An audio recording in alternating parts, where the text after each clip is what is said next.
Gawa ako rice balalit. May rice na soak ko na siya sa water.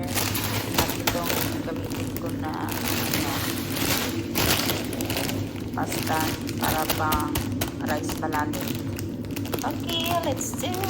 First, lagyan natin ng oil. Ito na.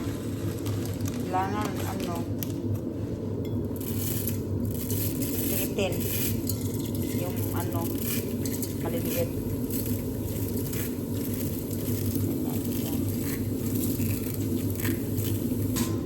Ano po siya? Kailangan siya mag-brown bago ilagay yung rice. Malapit na. Pwede na siya, guys. Lagay natin yung rice. Brown na siya. Brown.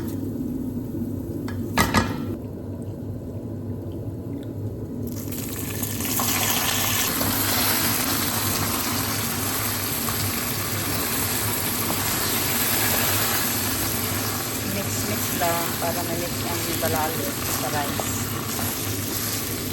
Ganyan na siya. Yan natin ang hot water. Tansyain na natin hanggang maluto siya. Yung tubig para hindi siya basa or matigas. Yan na siya, guys. Lagyan natin ng salt. Lagyan natin ng salt para may taste yung bigas. Takpan hanggang maluto. Hi guys, wala na siya yung tubig. Natuan na siyang okayon. Wow, very nice.